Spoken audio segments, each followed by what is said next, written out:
एक इंसान जब खुद को भगवान मानने लगे तो क्या हो, और उस इंसान को जब कई लोग भगवान मानने लगे तो क्या हो। तब शुरू होती है असल अंधविश्वास की कहानी। और अंधविश्वास एक ऐसी चीज है जिसकी जंजीर में एक बार इंसान जकड़ जाता है तो उससे निकल पाना कहीं से भी आसान नहीं होता है। और अंधविश्वास का जो अंत होता है वो काफी भयावह और खतरनाक होता है। ऐसा ही एक अंत हुआ था 18 नवंबर 1978 को। वो अंत जिसके बारे में याद करके आज भी लोगों की रूह कांप जाती है। 900 से ज्यादा लोगों ने एक साथ जहर पीकर सुसाइड कर लिया था। और क्यों किया था? क्योंकि इन लोगों ने एक इंसान को भगवान मान लिया था और उसके कहने पर इन्होंने जहर पीने का काम कर लिया था। अब वो इंसान कौन था जिसे भगवान माना जा रहा था, तो उसका थोड़ा परिचय आपको दे देते हैं। दरअसल इस इंसान का जन्म 13 मई 1931 को हुआ था और इस इंसान का नाम जिम जोन्स था।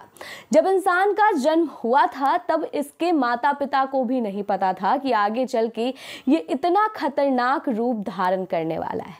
पहले जिम जोन्स एक पादरी के रूप में काम किया करता था। पादरी के रूप में काम करने के दौरान लोगों को ज्ञान की बातें सिखाया करता था और हद से ज्यादा ज्ञान देने का काम किया करता था।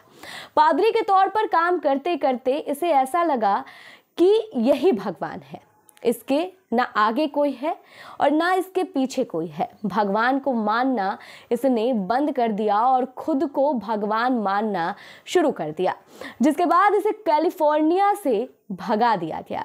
जब कैलिफोर्निया से भगा दिया गया तो गुआना के एक जंगल में इसने अपना ही शहर बसा लिया, एक गांव जहां 900 से ज्यादा लोग रहा करते थे और सभी लोग इसको पूजने वाले थे। एक तरह से कहें तो इसके अंध भक्त थे, इसकी भक्ति में चूर थे।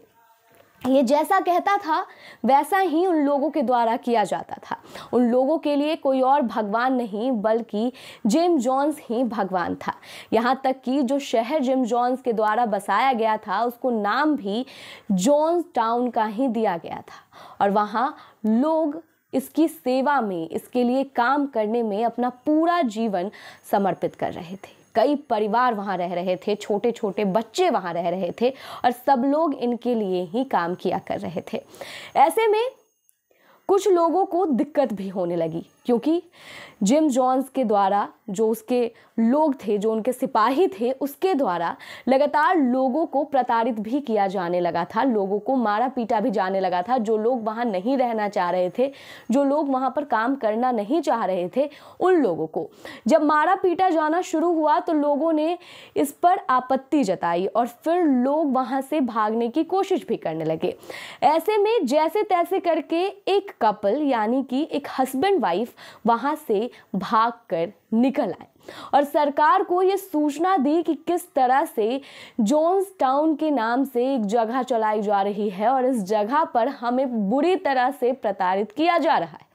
जब सरकार को इसकी सूचना मिली तो 17 नवंबर को सरकार पहुंची, सरकार की तरफ से एक सांसद पहुंचे इस चीज का जायजा लेने, जिसके अंतर्गत सांसद को भी मार दिया गया। और 18 नवंबर को जो दृश्य निकलकर सामने आया उसके बारे में सोचकर आज भी लोगों के रूह कांप जाते हैं। जिन लोगों ने अपने परिवार वालों को खोया वो आज भी अपनी पिछली पीढ़ी को याद करते हैं तो कलप जाते हैं। दरअसल 18 नवंबर 1978 को जिम जोन्स ने सबको बुलाया, जितने भी उनके वहां पर भक्त थे, जो उनके लिए काम करते थे, जिसे वो अपने उंगलियों पर नचाता था, उस सभी को बुलाकर एक मैदान में खड़ा करके सभी को जहर पीने को कहा गया। अब जहर पीने के लिए किस तरह से इन सभी को प्रभावित किया गया, इन सभी को किस तरह से प्रेरित किया गया जहर पीने के लिए, वो सुनकर आपको हैरानी होगी।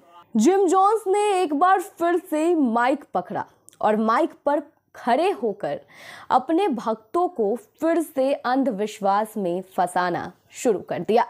सभी को जिम जोन्स ने ये कहा कि अगर तुम जहर नहीं पीते हो और अपने हाथों नहीं मरते हो तो अब पुलिस आ रही है, सरकार को सूचना मिल चुकी है और सरकार बच्चों से लेकर बड़ों तक को मार देगी, कोई भी नहीं बचेगा। तो 10 दिन की ऐसी भी जिंदगी है, आज मरो या 10 दिन के बाद मरो, कम से कम आज मरोगे तो तड़पोगे कम।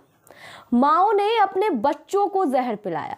जी हाँ, वो माँ जो बच्चों के लिए, बच्चों के जीवन के लिए किसी से भी लड़ सकती है, उन माओ ने अपने बच्चों को बिना कुछ सोचे समझे जहर पिला दिया। इस घटना में 300 से ज़्यादा बच्चे भी मरे थे और उसके बाद माओ ने खुद भी जहर पी लिया। जेम्स जोन्स ने सबको ये इंस्ट्रक्शन दिया था, सबको ये निर्देश दिया था कि कोई भी तड़पेगा नहीं, कोई भी चीखेगा नहीं, कोई भी चिल्लाएगा नहीं, सब जहर पीकर चुपचाप जमीन पर लेटकर सो जाओ। और सभी ने ऐसा ही किया। जिन लोगों ने ऐसा नहीं किया उन लोगों को इंजेक्शन के माध्यम से जहर दिया गया। और जहर किस चीज में मिलाकर पीने को दिया गया था? तो अंगूर के जूस में। अंगूर का जूस जो कि काफ़ी मीठा होता है और मिठास के अंतर्गत जहर का स्वाद ना पता चले, जहर का एहसास ना हो, इसलिए ऐसा किया गया था। लेकिन इन सब के बीच जिम जोन्स ने खुद जहर नहीं खाया। लोग मर गए वहाँ पर, लेकिन जिम जोन्स जहर नहीं खा रहा था। उसने खुद को गोली मरवा ली और इस तरह से इस पूरी कहानी का, इस पूरे जोन्स टाउन का अंत हो गया। आज भी सुसाइड के बारे में याद किया जाता है तो लोगों की रूह कांप जाती है, क्योंकि एक बड़ा मास सुसाइड था, एक ऐसा सुसाइड जिसके बारे में सोचकर ही लगता है कि आखिर कैसे छोटे छोटे बच्चों को भी मार दिया गया, उन सभी को जहर पीने को उकसाया गया और लोग अंधविश्वास में इस हद तक चूर थे कि लोगों ने जहर पी भी लिया। इसे ही अंधविश्वास कहते हैं, इसे ही अंधभक्ति कहते हैं। भक्ति अच्छी बात है, विश्वास अच्छी बात है, लेकिन कोई भी चीज़ जब अंधी हो जाती है, किसी भी शब्द के आगे जब अंध लग जाता है, तो वो शब्द और पूरी की पूरी जो इंसान की एक प्रवृत्ति होती है वो बदल जाती है। इस खबर में इतना ही। अगर आपको वीडियो अच्छी लगी हो तो इस वीडियो को लाइक करें, शेयर करें, कमेंट करें। साथ में चैनल न्यूज़ ब्रेक को सब्सक्राइब करना ना भूलें। धन्यवाद।